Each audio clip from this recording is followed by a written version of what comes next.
My fiance forgot to end the call, and I overheard a heartbreaking conversation with his family that My fiance forgot to end the call, and I overheard a devastating conversation with his family that shattered everything I believed about our relationship just hours before our wedding. I am a 26-year-old woman who was supposed to get married last week, but instead, I packed my things and ran away the night before. This is the story of how my seemingly perfect life unraveled in one evening.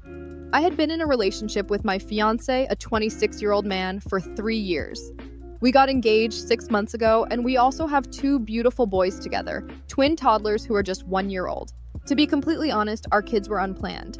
My boyfriend didn't want me to have them when I first found out I was pregnant. In fact, he was strongly against it, and it almost drove us apart. I remember that time vividly. He wanted me to terminate the pregnancy, and I stood my ground. I told him flat out that I was keeping the babies, with or without him.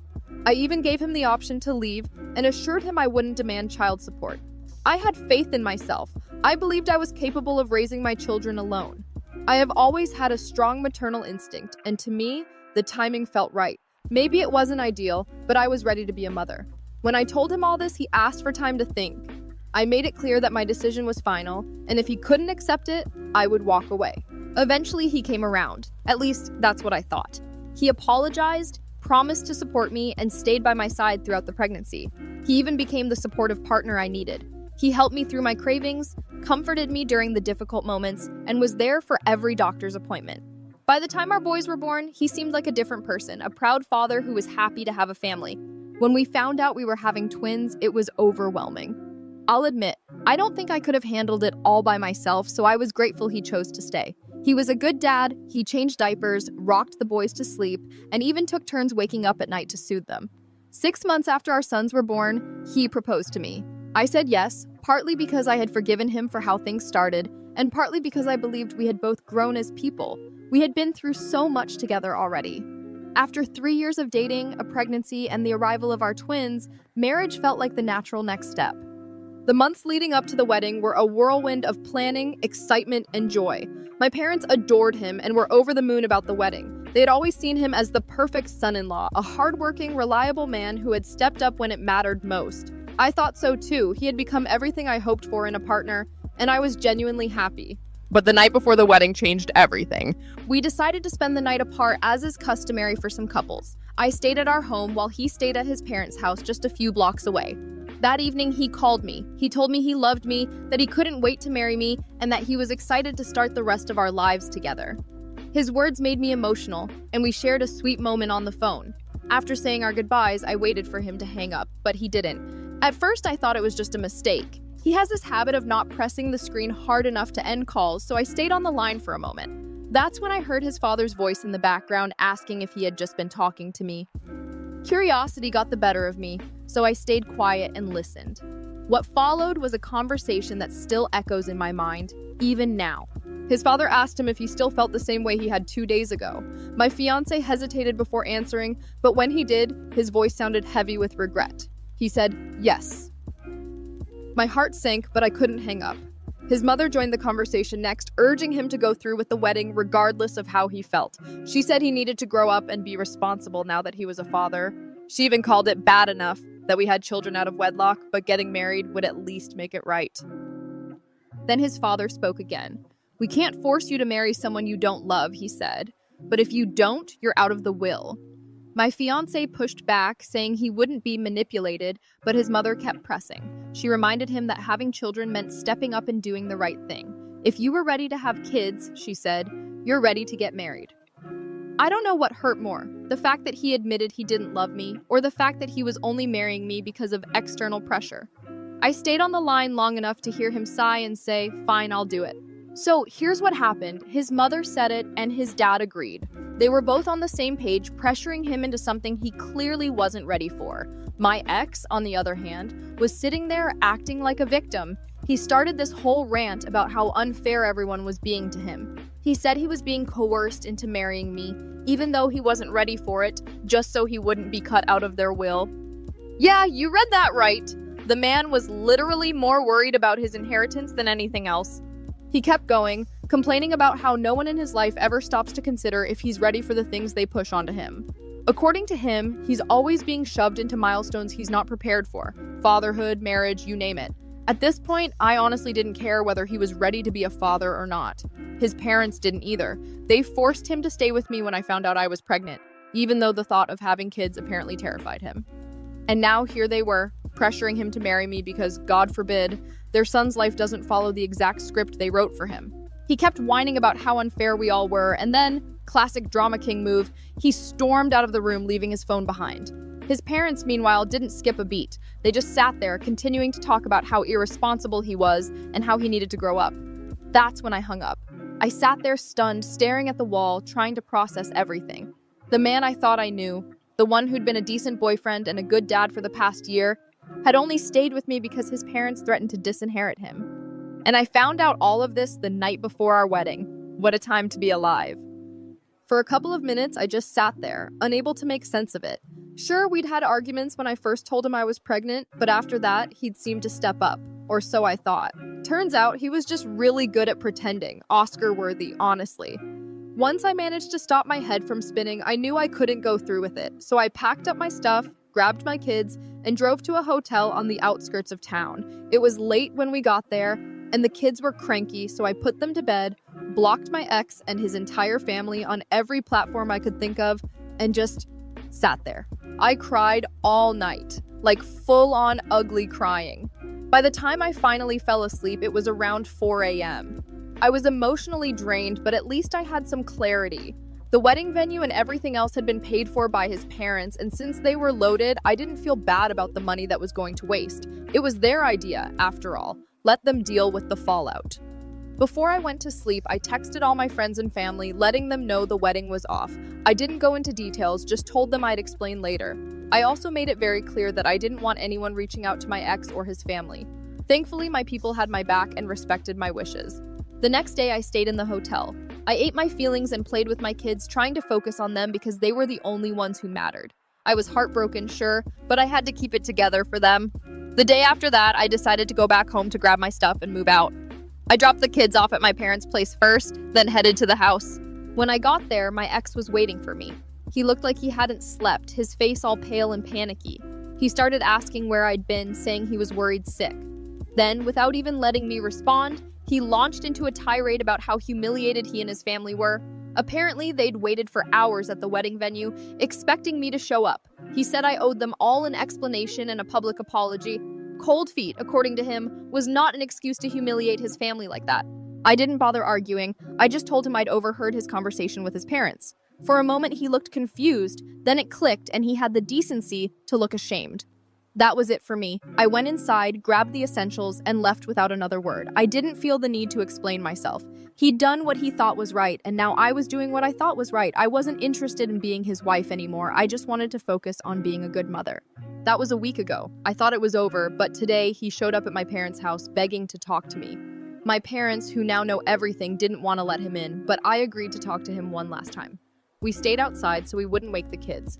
He apologized for everything, said he really does love me and the kids, and that he wants to be a part of our lives. He claimed he wants to work things out without his parents interfering. I told him I'd think about it. Honestly, I don't know if I can trust him again. I want my kids to have a relationship with their dad, but for now, I need a break. This week has been insane, and I need time to figure out what's best for me and my kids. So, yeah, that's where I'm at. What would you do? Update 1. I know it has been a while since I last updated you, but life has been absolutely chaotic lately. Between managing work, taking care of the kids, and navigating the massive undertaking of moving out, I just have not had the time or mental energy to sit down and write this. But I finally carved out a moment, and I want to say that the support I have received has been nothing short of overwhelming.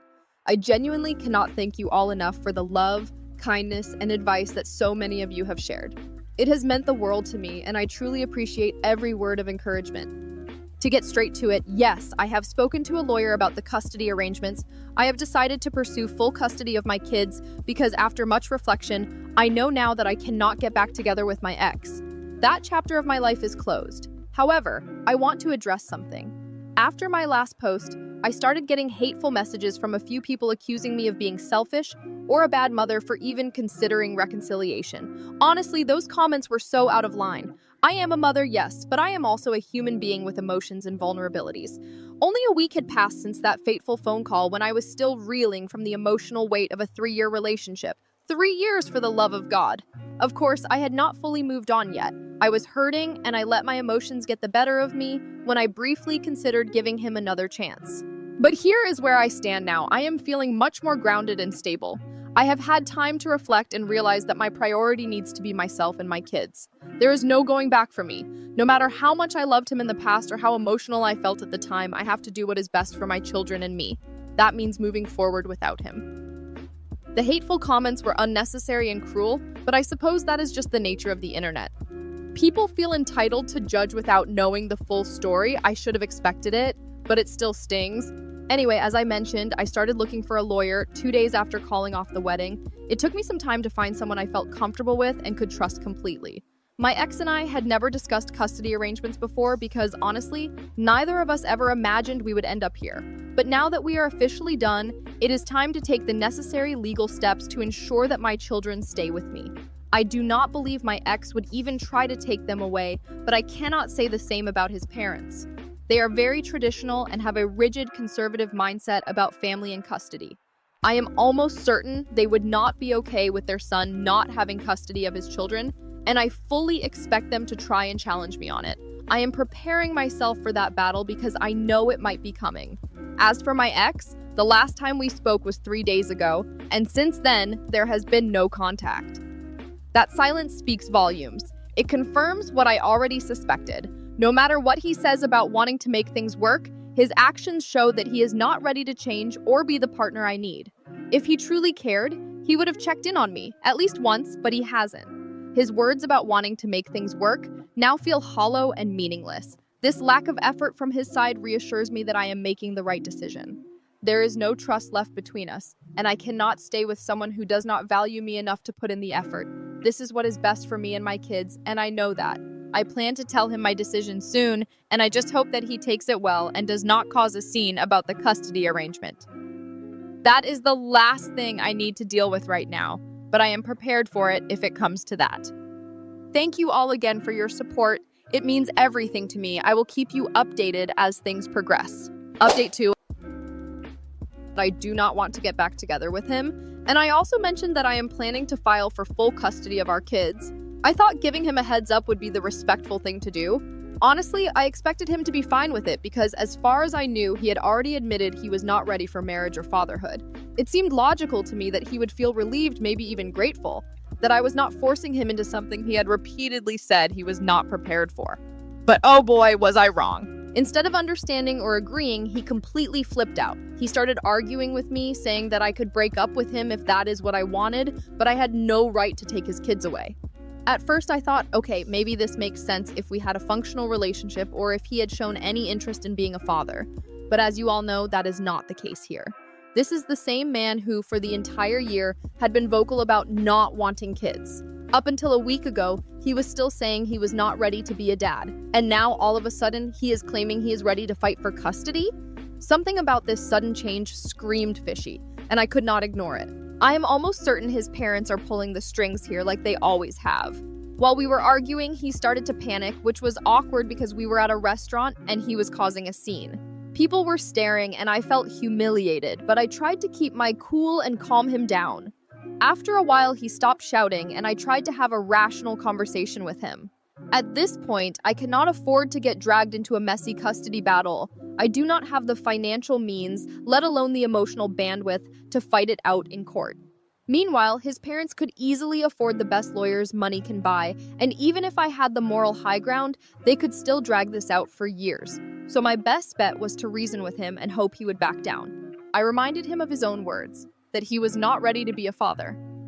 I explained that my plan was the best solution for everyone involved. I would take care of the kids, something I genuinely wanted, and he would be free to live his life the way he wanted, unburdened by the responsibilities of fatherhood. I even thought I was doing him a favor, but then he hit me with, I changed my mind, and now I am ready to be a father. Excuse me, what? That statement did not add up at all. How does someone go from not ready for an entire year to ready in just 1 week? I pressed him on it, asking if there was something he was not telling me. And surprise, surprise, he finally admitted the truth. His parents were behind it all. After the wedding was called off and I told him I knew everything, he ran straight to his parents. They told him to fix things with me as soon as possible. Apparently, they had come to terms with the fact that I was not going to marry him, but losing custody of their grandchildren. That was a line they were not willing to let me cross. They even threatened to cut him off financially if he could not convince me to agree to joint custody. By the time he got to this part of the story, he was practically begging me to reconsider and agree to joint custody. But at that point, I was so disgusted, I just walked out. I could not believe he was still dancing to their tune. Here I was, giving him an easy way out of a situation he clearly did not want to be in, and yet he was willing to put up a fight, not because he cared about me or the kids, but because he cared about his parents' money. That was the last straw for me. I do not want him anywhere near our kids. They deserve better than a father who only shows up when his trust fund is on the line. I even decided I do not want child support because I want him completely out of our lives. No ties, no contact, nothing. He clearly lacks the backbone to stand up to his parents, and I refuse to let my children grow up around that kind of influence. It has been a few days since all of this went down, and I have blocked him everywhere. Again. The last message he sent me was truly the cherry on top of this disaster. He suggested we go ahead with joint custody, and in return, he would share his inheritance with me once his parents passed away. Like, seriously? That is the kind of nonsense he thinks would convince me? Looking back, I feel so foolish for ever falling for someone like him. He is the textbook definition of a spoiled brat. I am a self-made woman who worked hard for everything I have, while he has coasted through life on his parents' wealth. I thought dating me had changed him, that he had grown into a better person, but clearly, I was wrong. He is a great actor. I will give him that. He fooled me for 3 whole years. Now, I am done. I am fine with raising my kids on my own because no father is better than one who does not even want to be a father. I know I made the right choice, and I can only hope that he eventually comes to his senses and voluntarily terminates his parental rights. Until then, I am just going to keep praying and doing my best for my kids. Update 3. I'm finally back with an update, and this time I actually have some good news to share. I know it has been ages since my last post, and I'm really sorry for going MIA, but life has been an absolute whirlwind lately. There has been so much happening, and I barely had a moment to sit down and gather my thoughts. But now that I do, let me catch you up on everything that's been going on. First of all, the biggest change, my kids and I have officially moved into a new apartment. It's definitely smaller than the house I used to live in with my ex, but honestly, it feels so much better because I can finally call it mine. It's a place that is entirely mine, and my kids, no bad memories, no shared history, no lingering shadows of the past. It's nothing fancy, but it's cozy, and that's all I really need right now. Plus, it's super close to my parents' house, which has been such a blessing. They can drop by to visit or help with the kids whenever they're free, and knowing they're just a short distance away gives me a sense of comfort I didn't realize I was missing. Speaking of help, I also made the decision to hire a full-time nanny. It was not an easy call to make, but realistically, I cannot afford to stop working, and trying to balance everything on my own was just not sustainable. I'm incredibly fortunate that I'm in a position where I can afford this right now, and I know I owe a lot of that to my parents. They have been so supportive, both emotionally and financially, and I honestly do not know where I would be without them. This whole situation has been a curveball none of us saw coming, but they've stepped up in ways I never expected, and I am so grateful for their love and support. Now, on to the part I know a lot of you have been curious about, my ex. So here's the deal. He officially signed away his parental rights. I know, shocking, right? I have no idea what led to this sudden decision. My best guess is that he finally grew a backbone and stood up to his parents, or maybe they just gave up on pressuring him. Either way, it's done, and honestly, I feel nothing but relief about it. One of my friends mentioned that he's moved out of the house he used to live in, which kind of confirms my theory that he's trying to distance himself from his parents' influence. A few days ago, he reached out to me again. He apologized, again, and said he wanted to give me money as compensation. Look, I know what some of you are probably thinking. Take the money, it's for your kids. And trust me, I thought about it. But in the end, I just couldn't.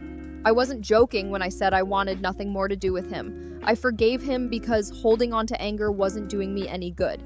But that doesn't mean I want anything from him. I told him as much in a text. I said I appreciated the gesture but didn't need or want his money, and politely asked him not to contact me again. To his credit, he has respected that boundary so far, and I hope it stays that way. Right now, my focus is entirely on my kids and building the best life I can for them. I don't have the energy to dwell on the past or feel bitter about what happened. All I care about is being a good mom and giving my kids the love and stability they deserve. That's it. It's not always easy, but it's worth it. So, yeah, that's where things stand for now. Life is far from perfect, but for the first time in a long time, I feel like I'm moving in the right direction. Thank you to everyone who has supported me through this journey. It means more to me than I can put into words. I'll try to keep you posted, but for now, just know that we're doing okay.